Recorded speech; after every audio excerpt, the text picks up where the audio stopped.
Moi, Mobutu Sese Seko Kukumbendu Wazabanga, élu président du mouvement populaire de la Révolution et de droit président de la République, je jure d'observer la Constitution et les lois de la République du Zaïre.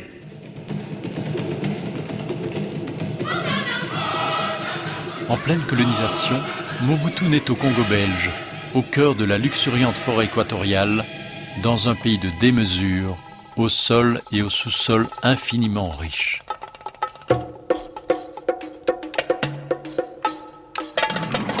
Mobutu grandit aussi dans un pays de légende, celle du roi belge Léopold II, le roi conquérant, le roi colonisateur qui, un demi-siècle plus tôt, s'était approprié à titre privé un territoire 80 fois plus étendu que son propre royaume. Je dois être franc avec vous, ma jeunesse était plus ou moins orageuse parce que je n'étais pas facile non plus. D'abord, mes origines, des origines modestes, né d'un père qui était cuisinier, des missionnaires catholiques dans l'Équateur.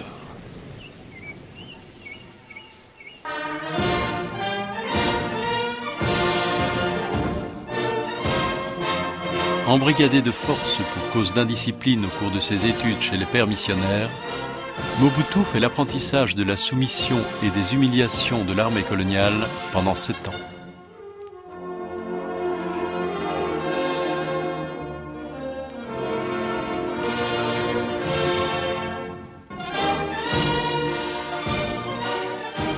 J'ai vu arriver donc dans mon bureau le jeune caporal secrétaire Mobutu. Donc c'était un jeune homme mince à l'époque, décontracté et qui avait l'air très sympathique. Nous l'avions surtout pris pour un peu pour collaborer à notre journal de la force publique, parce que il nous fallait quelqu'un qui parle très bien le lingala. C'est d'ailleurs, il a fait ça très bien. Et alors, on lui a même autorisé, on l'a autorisé pour son boulot à fréquenter un peu les milieux journalistiques de Kinshasa, donc de Léopoldville à l'époque.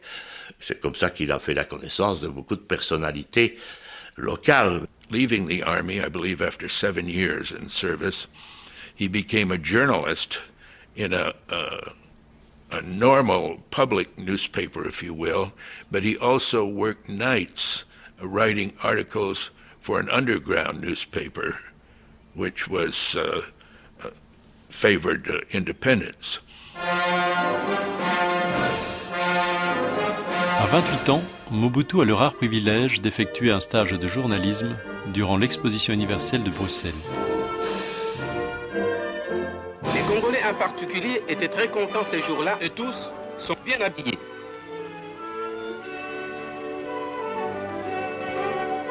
Beaucoup se firent accompagner de leurs femmes. Un couple congolais va faire un tour de l'exposition en pouce-et-pouce.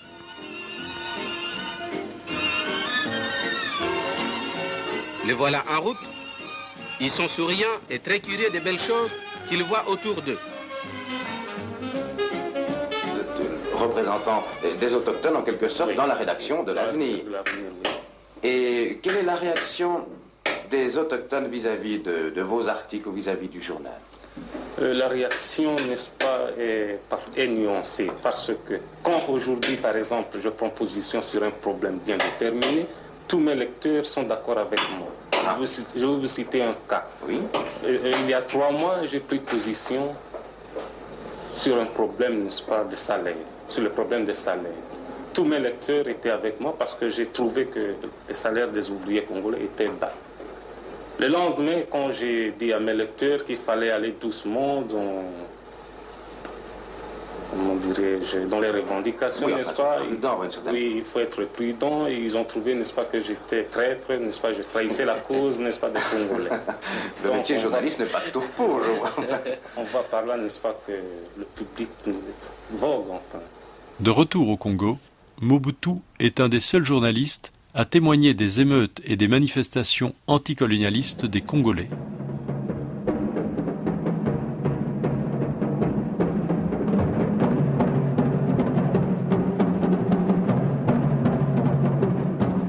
Peu de temps après les événements, Patrice Lumumba, le leader nationaliste dont Mobutu est déjà le disciple, est arrêté par les autorités coloniales. Il avait certainement des rancœurs à l'égard du colonialisme, probablement les mêmes que celles que Lumumba a exprimées. Il faut peut-être moins aiguës, peut-être moins vigoureuses, mais sans doute fondamentalement les mêmes. Il ne faut pas oublier qu'il a été un proche collaborateur de Lumumba. Il a rencontré Lumumba quand Lumumba était en prison et qu'il est venu l'interviewer pour ses actualités africaines. Et puis il est devenu une sorte de secrétaire de Lumumba.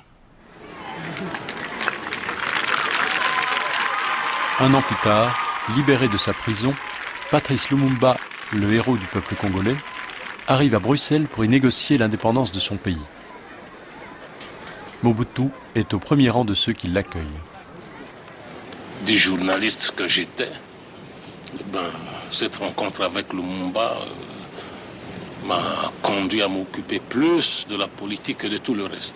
Lorsque Lumumba est venu pour discuter avec les autorités belges de l'indépendance nationale, me trouvant sur place, il a fait de moi son secrétaire particulier.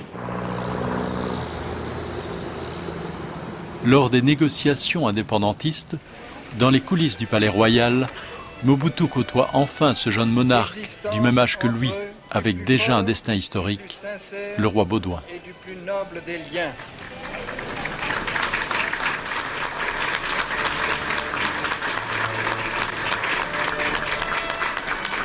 Mais dans l'ombre de Patrice Lumumba, Mobutu parle peu et écoute beaucoup. Après plusieurs mois de lutte, nos efforts doivent tendre actuellement à liquider tous les vestiges du colonialisme qui faisaient la honte du XXe siècle, notamment par la suppression sans délai de toutes les traces de discrimination raciale et des lois injustes instaurées sous le régime colonial. Au cours de la table ronde, beaucoup d'étudiants ont été appelés pour assister les leaders africains. Et Lumumba était l'un des plus entourés. Mais il y avait tout un tas de personnes aussi, plus ou moins discrètes, dont Mobutu. Et partout, il était là à côté. Mais nous, on ne le considérait pas à l'époque comme quelqu'un de dangereux ou quelqu'un de n'importe quoi, non. On trouvait que c'était un petit qui essaye d'exister en profitant de l'ombre d'un grand. Well, I was stationed at the American Embassy in Brussels at the time of the Roundtable Conference. We were anxious, we as the government were anxious to gain some impression of these future leaders. We really knew little or nothing about them. Afterwards, we met the next day to discuss the various people that we had met and to have it put on paper, if you will, to record our information. And the one name that kept coming up was this young man by the name of Mobutu. It was amazing now as I look back how many people spotted him as a potential leader.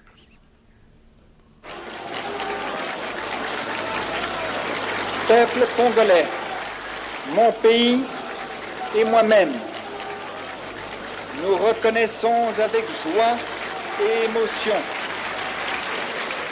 que le Congo accède ce 30 juin 1960 en plein accord avec la Belgique à l'indépendance et à la souveraineté internationale.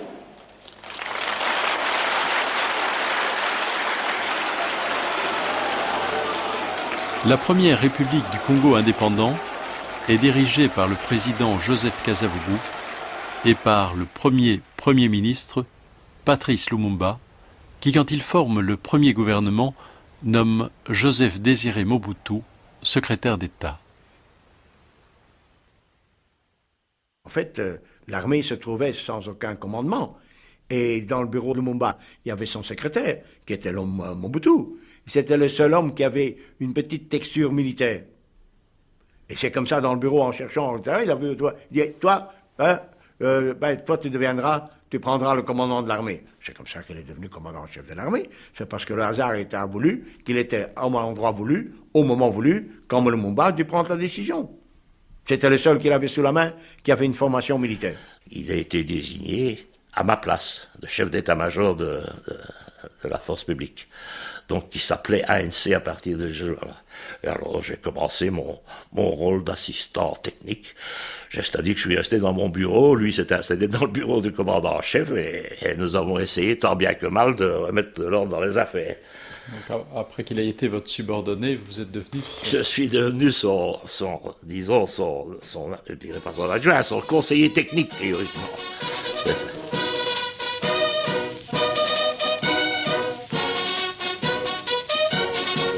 He had to make all decisions, and I think it was just too much for him.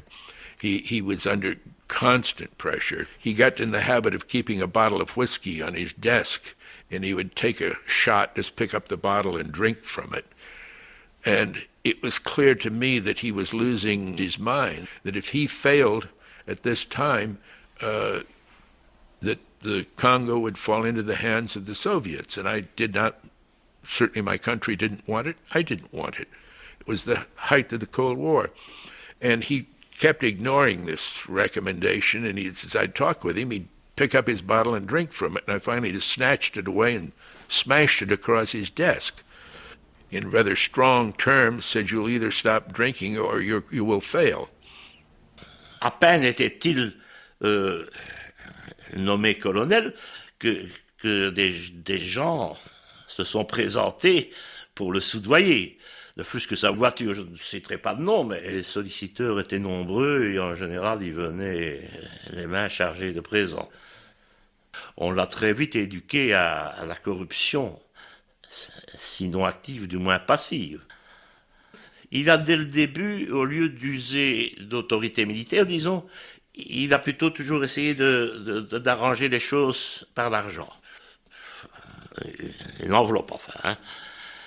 Il travaillait plus par l'argent que par l'autorité. Quelques jours à peine après l'indépendance, Mobutu affronte une mutinerie au sein de l'armée. Né dans le désordre, la confusion et la hâte, le jeune État congolais sombre dans l'anarchie sanglante. Bientôt, les régions les plus riches en minerais, dont la province du Katanga, proclame la sécession. Celle-ci est fomentée par la puissante union minière qui exploite le cuivre, le cobalt et l'uranium. Elle est soutenue par la Belgique et par les colons blancs.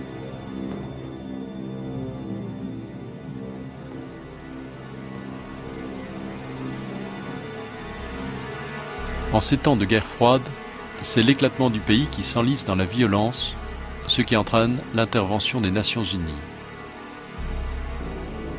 Le Premier ministre Lumumba et le colonel Mobutu tentent de ramener le calme et de préserver l'unité du pays.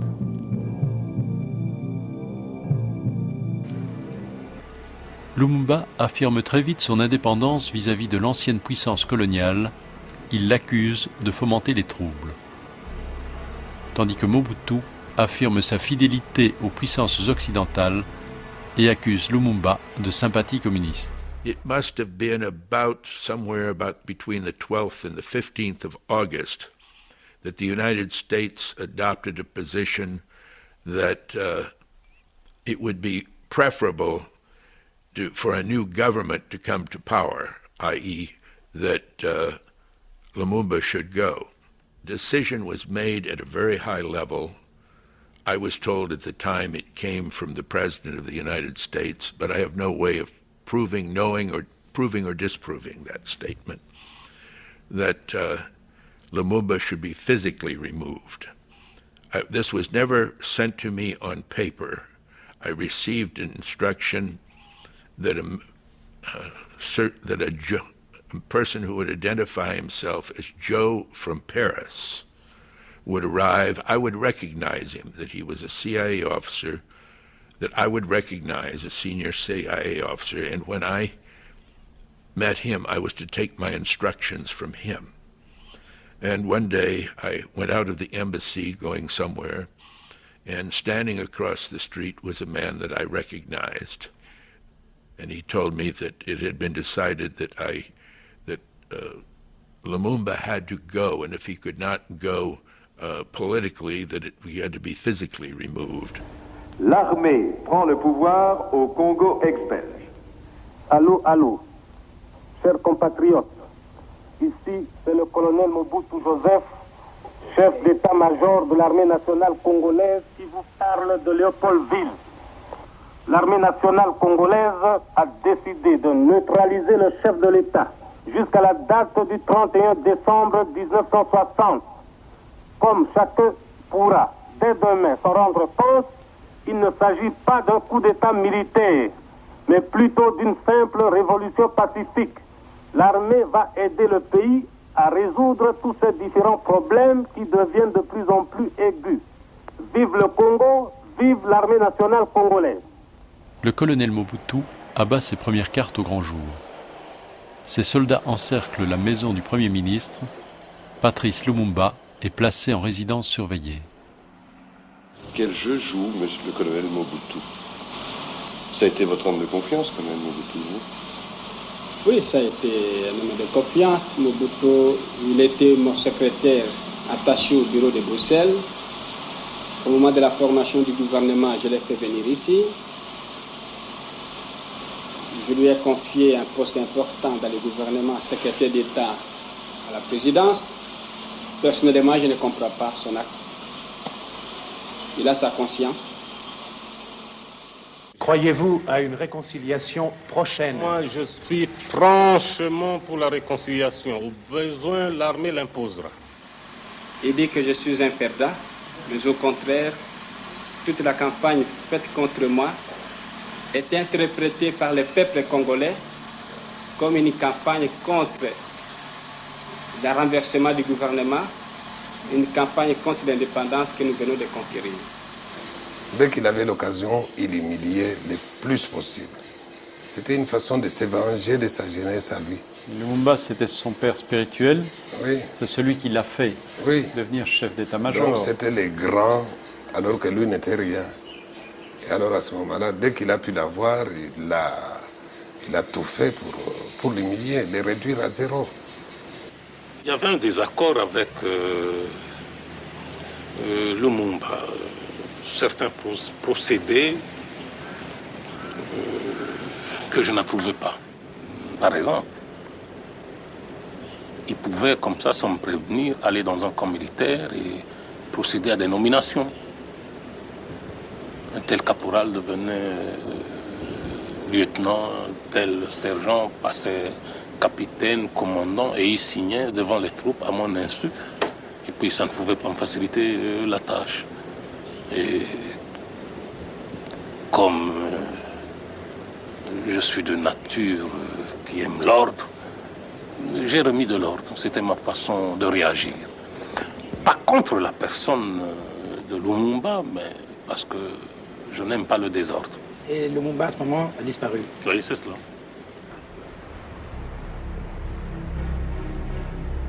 Arrêté par Mobutu après une évasion manquée, Lumumba est incarcéré avec la bénédiction des ambassades belges et américaines.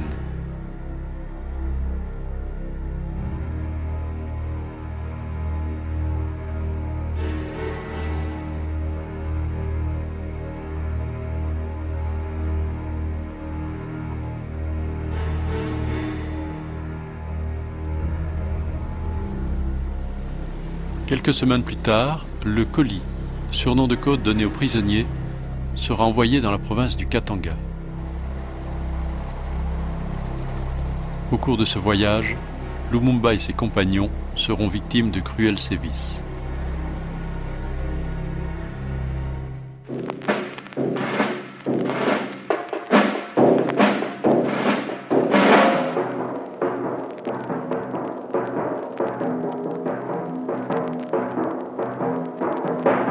La version officielle, la mort de Lumumba massacré par des villageois, cache une réalité plus perverse.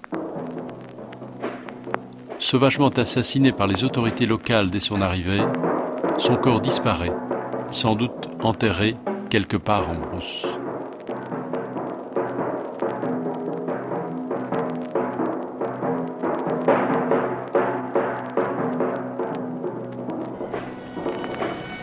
Une fois le Premier ministre assassiné, le chef d'état-major Mobutu contraint le président de la République, Joseph Kasavubu, à partager le pouvoir.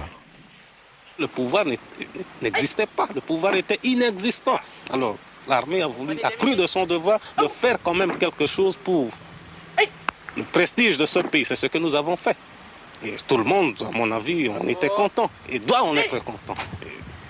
Comme la situation tend maintenant à s'éclaircir, il ne sera plus question pour l'armée de se mêler de quoi que ce soit. Les politiciens sont payés pour ça, ils doivent tirer leur plan.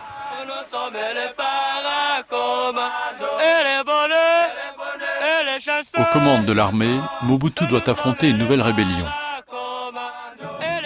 Dans les provinces du centre et de l'Est, les partisans de Patrice Lumumba, et en particulier Pierre Moulélé, son fidèle compagnon, lancent une offensive militaire contre le pouvoir central et s'emparent des 2/3 du pays.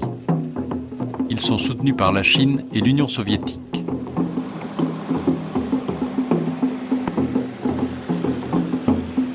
Mobutu essaye d'organiser la contre-offensive. Rien à faire, nous devons marcher à fond, même conclure des accords avec le diable pour refaire l'unité du Congo. Rien à faire. Et le Congo restera un et indivisible.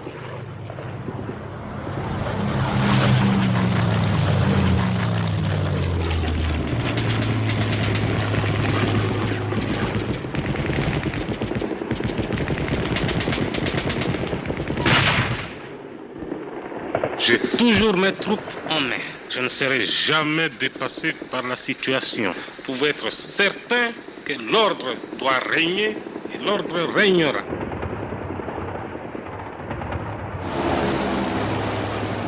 Durant cette guerre civile, Mobutu reçoit l'aide militaire et logistique des pays occidentaux, principalement de la Belgique et des États-Unis. Je suis content de cette armée parce que d'abord, je me considère comme un chef vraiment aimé et écouté. Chaque fois qu'on me dit que ça ne va pas là-bas, j'y arrive. Et à l'instant même où j'arrive, il n'y a plus rien.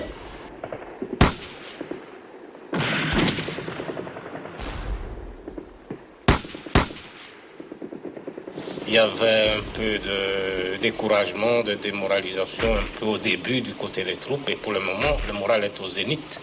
J'étais avec eux, je leur ai parlé. Et ils ont vu que le général n'était pas seulement un chef qui restait dans son bureau pour donner des ordres. Vous avez suivi l'opération où j'ai failli y laisser ma peau. Et ça sera toujours ainsi tant que je serai à mon poste. Mobutu inscrit une nouvelle victoire à son panache de chef militaire. Il se bâtit subtilement une légende de pacificateur. Vous êtes un non-violent et vous êtes chrétien. Vous avez dit un jour, ma conscience de chrétien et d'homme m'oblige à faire cesser ces atrocités. Oui, je l'ai dit et répété à maintes reprises. Vous avez aussi préservé des vies européennes et africaines. Depuis le début de notre accession à l'indépendance jusqu'à ce jour, je ne fais que ça. Avez-vous rencontré de l'ingratitude? Oui, ça c'est humain. C'est la terre des hommes. Heureusement, vous avez quand même vos enfants. Ah, la oui. petite là-bas. C'est la plus petite? Oui. Comment elle s'appelle? Marie-Antoinette comme sa mère. Oh, combien elle pèse? Vous ne savez pas. 6 kg 600 là. Hein? Elle vous connaît? Oh oui, très très peu. Elle veut venir, hein? Oui. C'est pas votre seul enfant, vous en avez quand même... J'en ai 6. Oh là. 3 garçons, 3 filles. Bonjour. Vous avez dit un jour, au fond, que l'armée ne ferait plus jamais de politique, mais qu'elle ne se sentait pas obligée à obéir à n'importe quel gouvernement. Est-ce que ce n'est pas un paradoxe? C'est un paradoxe, mais est-ce que ce n'est pas une contradiction? Ça peut être un paradoxe et une contradiction, mais il faut vivre la situation de la République pour bien comprendre ce que je voulais dire par là. Est-ce que la situation de septembre 60, la neutralisation des leaders politiques par l'armée, pourrait se reproduire? Je ne crois pas. Ça, c'est du passé.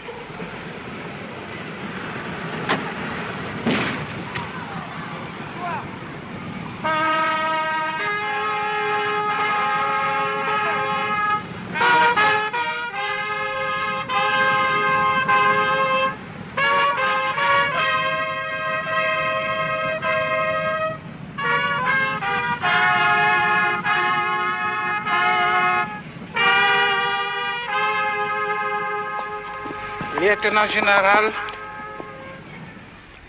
Joseph Mobutu.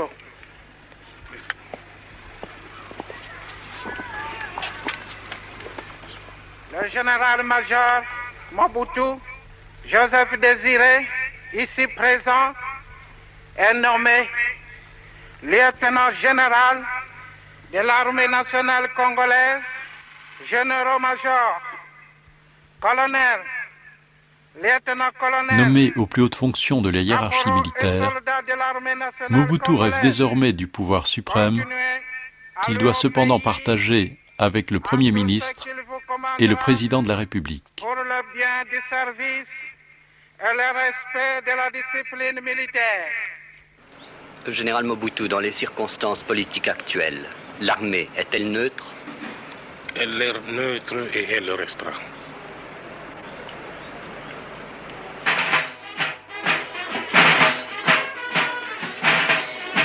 Mais personne ne peut imaginer, lors de ces fastes militaires, que ce pouvoir suprême, Mobutu se l'accordera 6 jours plus tard, quand il destituera le Premier ministre Évariste Kimba et le Président de la République, Joseph Kasavubu, contraint de se retirer dans son village natal, où il mourra quelques années plus tard. Jusqu'ici, nous avons constaté, je dis nous, pas moi, c'est-à-dire l'ensemble des chefs militaires, qu'il manquait de discipline chez nos hommes politiques. Alors pendant 5 ans, nous allons imposer la discipline dans tous les domaines, politiques, économiques, financiers. Vous rétablirez rapidement la paix sur tout le territoire? C'est la tâche à laquelle nous allons être attelés. Et vous aurez les mains plus libres que du temps des politiques? Mais bien sûr, j'ai toute mon armée avec moi. Tout est maintenant entre les mains, n'est-ce pas, du général Mobutu. 6 mois après son coup d'État, Mobutu dénonce un pseudo-complot dirigé contre sa personne. L'ex-premier ministre Évariste Kimba et 3 autres anciens ministres sont tombés dans un piège fomenté par le président Mobutu lui-même. Ils sont accusés de haute trahison et condamnés à la peine capitale. Quelques jours plus tard, lors d'une macabre mise en scène, ils sont pendus publiquement devant une foule glacée d'horreur. Jamais pareil événement n'était arrivé en public dans l'histoire du pays. Dans nos démocraties, nous ne pendons pas les politiciens, nous n'exécutons pas les politiciens. Mais, je vous répète encore ici, mon cher ami, nous ne sommes pas des Européens, nous ne sommes pas des Occidentaux, nous sommes plutôt nous autres des Bantous. Et puis, ne croyez pas, parce que nous avons été colonisés par les Occidentaux, que nous sommes devenus par là des Occidentaux, nous restons Bantous, et nous avons nos mœurs, qui ne sont pas le vôtre, qui ne seront jamais les vôtres. C'est dire que la démocratie, telle que nous l'entendons, n'est pas applicable telle qu'elle ici, à votre avis? On peut l'appliquer, mais pas à la lettre, comme chez vous. Quelle est la nuance exacte alors?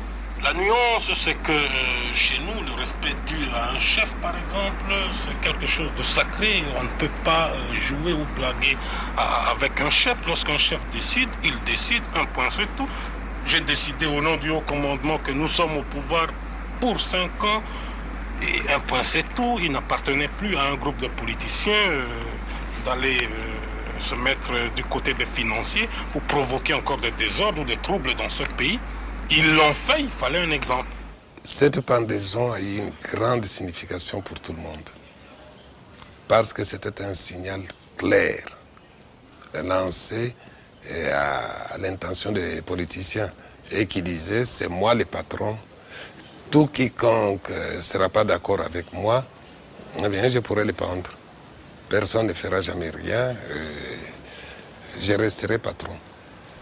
Il y a eu ce procès malheureux, parce que bâclé. Mais il faut dire que pratiquement le résultat a été que pendant 30 ans, on a été tranquille. Plus personne n'a jamais osé. En Afrique, à Léopoldville ou Kinshasa, une histoire comme ça, tout à fait condamnable dans notre esprit occidental. Mais dans la pratique, pour Mobutu, c'était un petit peu comme l'assassinat du duc d'Enghien dans les fossés de Vincennes. Après ça, il n'y avait plus de raison de faire des coups contre Napoléon. C'est un peu ça. Il s'est montré le chef voilà. incontesté et incontestable. Oui, et avec qui il ne fallait pas rigoler. Journée de souvenir que ce 30 juin 1966, journée d'espoir aussi. Gloire et honneur à cet illustre Congolais, à ce grand Africain, premier martyr de notre indépendance économique, Patrice Emery Lumumba.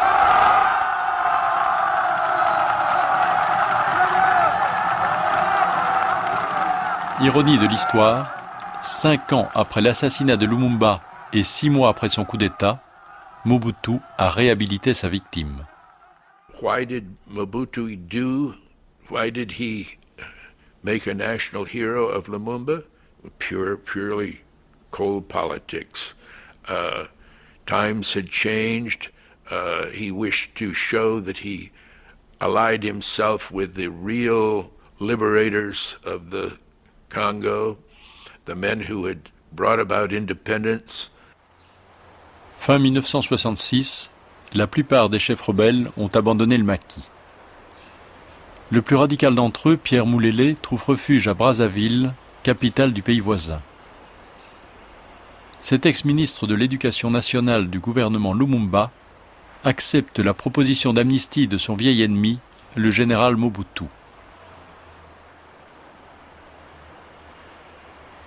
Justin Bomboko, le ministre des Affaires étrangères, est chargé de le ramener au Congo.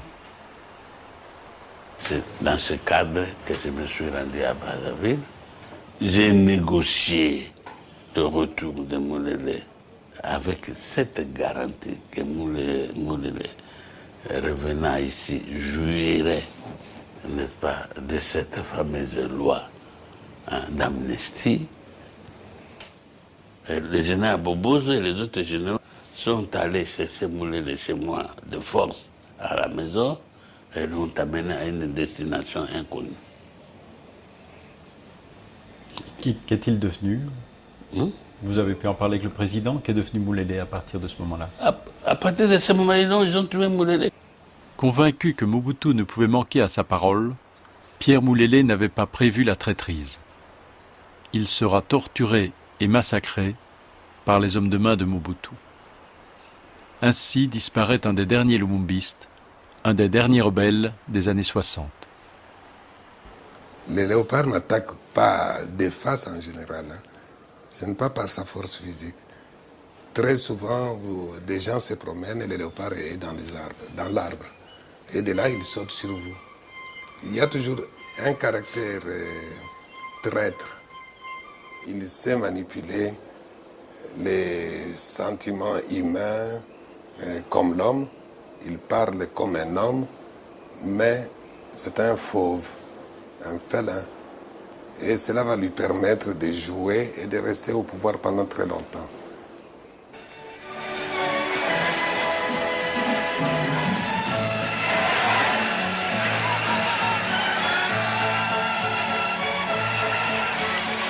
Comment décrire cet extraordinaire empressement autour du président de la République, sinon comme une adhésion totale à ses directives, sinon comme une véritable plébiscitation populaire? Le grand fleuve était devenu la voie royale.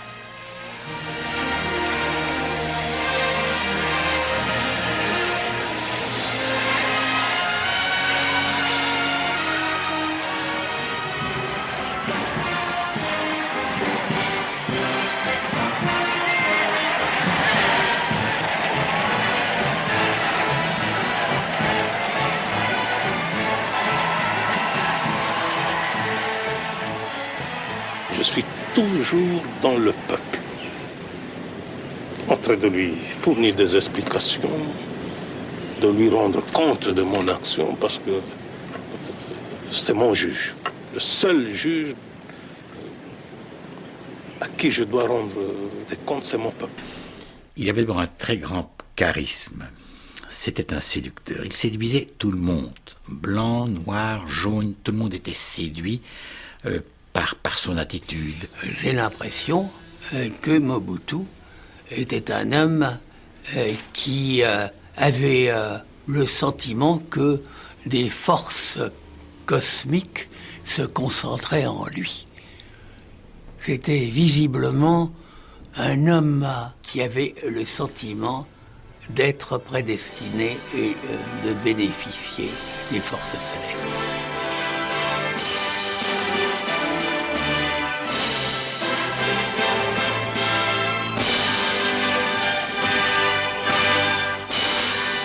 Grand apparat et grande affluence à l'Anjili pour le départ du président de la République et de Madame Mobutu qui se rendent aux États-Unis.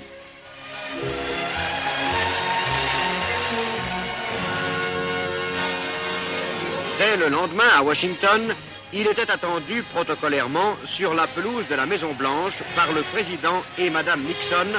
Après une première et cordiale poignée de main, Madame Nixon a tenu à offrir une gerbe de roses à Madame Mobutu.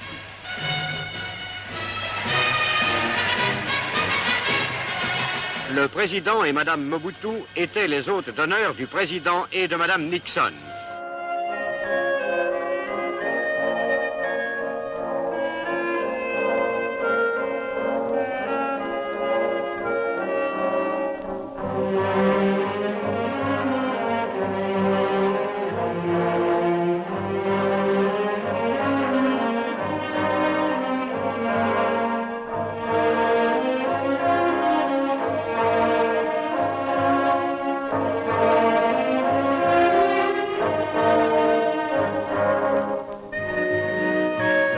Du haut de l'Empire State Building, Mobutu réalise enfin un vieux rêve.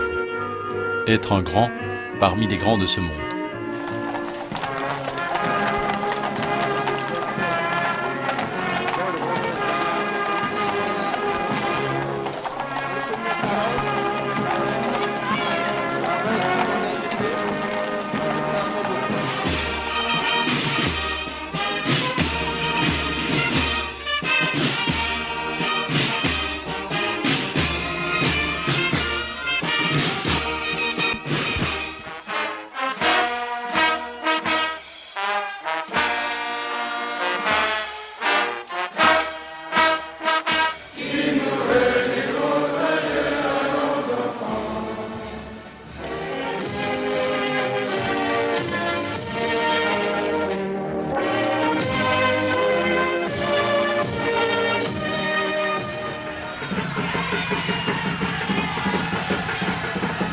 Pour le 10e anniversaire de l'indépendance, le président Mobutu invite le roi de Belgique, Baudouin Ier, symbole de l'ancienne puissance coloniale.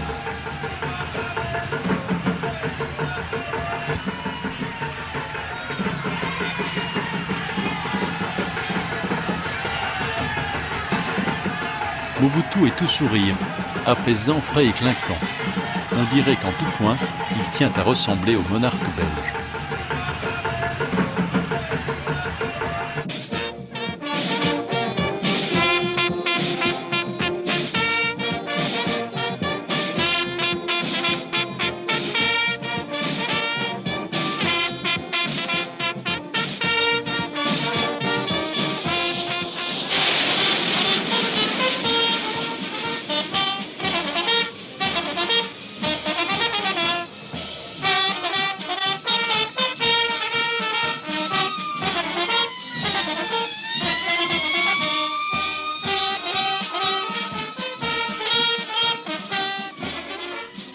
Mouvement populaire de la Révolution, José Mobutu et Mokambi fondateur.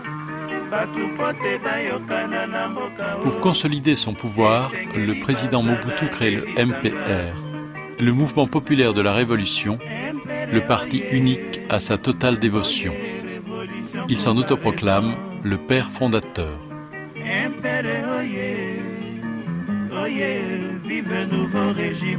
Il n'y a pas de parti unique au Congo. Nous sommes, un parti national et nous ne sommes pas un parti unique. Parti unique suppose quelque chose qu'on impose Nous n'imposons rien. Unique, ça suppose une opposition quelconque. Il n'y a pas d'opposition, je ne sais pas. Nous n'avons pas besoin d'opposition. Nous sommes des Bantous, nous ne sommes pas des Cartésiens comme vous pour des oppositions. Nous, comme le dirait Senghor, nous ne sommes pas un monde d'opposition. Nous sommes là pour la juxtaposition. On se met ensemble, on construit ensemble, voilà.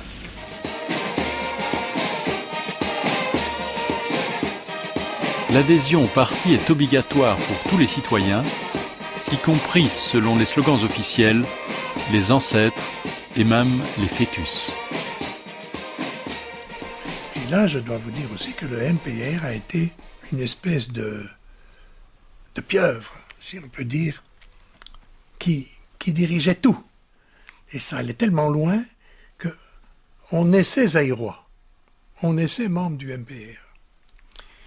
Et ça a été un joint et une façon de tenir le pays en main à travers le MPR. Et à lire Révolution Comparaison. Ça, longue. Très vite, voulant prendre l'histoire de vitesse, Mobutu radicalise sa révolution. Pour frapper l'imagination du peuple congolais, il rebaptise le pays, la monnaie, le fleuve. Le pays Congo devient Zaïre, la monnaie devient Zaïre, le fleuve devient Zaïre, c'est l'époque des 3 Z. Les prénoms chrétiens sont dorénavant prohibés. Le président de la République lui-même donne l'exemple. Joseph Désiré Mobutu est banni pour laisser la place à Mobutu Sese Seko Kukubwendu Wazabanga. Autrement dit, le guerrier tout-puissant qui embrasse tout sur son passage et de conquête en conquête reste invincible. Pour perpétuer l'exploitation de l'homme noir par l'homme blanc, les colonisateurs se mirent à liquider systématiquement les traditions africaines, les langues africaines, la culture africaine. Bref, à abrutir complètement le noir, de façon à ce qu'il ne parle, ne pense, ne mange, ne s'habille, ne rit et ne respire que suivant le mode du blanc. La révolution ne laisse pas trépied. Les statues coloniales déboulonnées et jetées à l'arrière-cour de l'histoire, Mobutu instaure le mobutisme, ferment idéologique du parti unique. Le moboutisme, doctrine du MPR, c'est la pensée, les enseignements et l'action du guide de Mobutu Sese Seko. Mobutu Sese Seko, de son parti, le père, de son président fondateur, Mobutu Sese Seko. Mais c'est moi qui ai créé le terme moboutisme. En fait, c'est quand il est revenu de Pékin et quand il est revenu de Pyongyang, donc de la Chine populaire et de la Corée du Nord. Là, le président a été vraiment frappé par le culte de la personnalité, par le pouvoir de Mao, par le pouvoir de Kim Il-sung. Tout le monde était derrière. Il a voulu faire la même chose ici. La faction du MPR qui les soutenait a essayé d'en faire les dieux sur terre pour consolider les pouvoirs, de façon que ces pouvoirs puissent rester, qu'il n'y ait plus aucune force qui puisse les contester. Et alors c'était le culte de la personnalité. Tout le monde devait faire référence à sa pensée, le maoïsme, quoi. Ils sont allés en Chine, ils ont importé les costumes Mao, mais comme ils n'étaient pas tout à fait authentiques, ils ont inventé les costumes, l'abacos, et tout un tas de choses qu'ils ont fait, mais visant uniquement à consolider les pouvoirs qu'ils détenaient.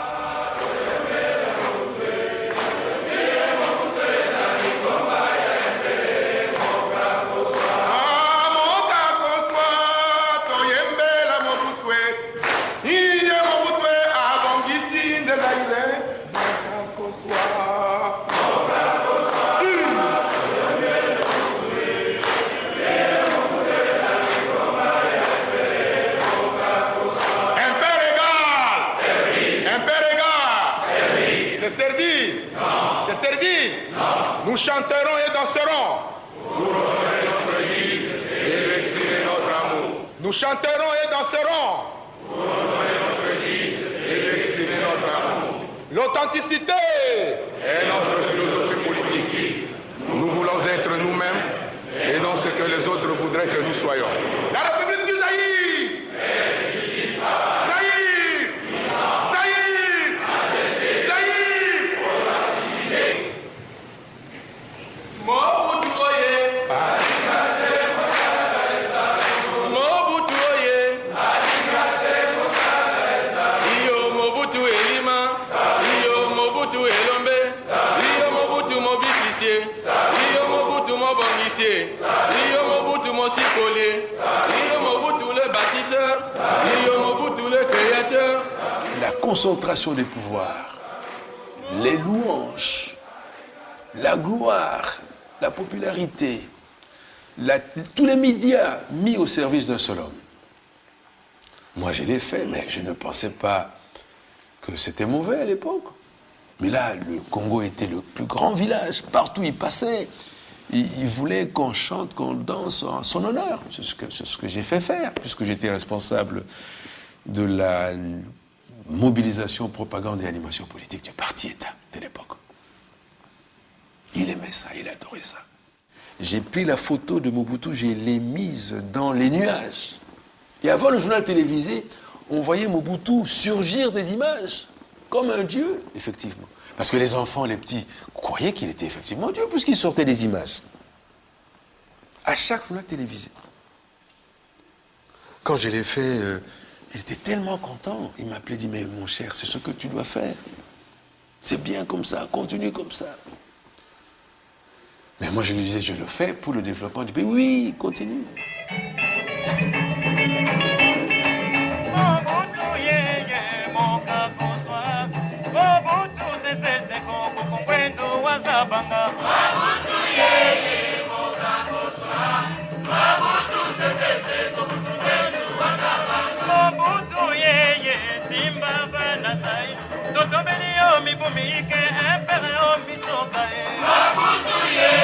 Le mot bouddhisme, lorsqu'on en parle, c'est quoi exactement? Ça se résume en ceci: les enseignements, la pensée et l'action du président fondateur du MPE.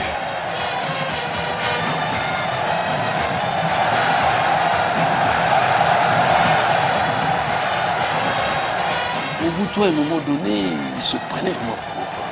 Il ne croyait plus qu'il était un homme, il était devenu Dieu.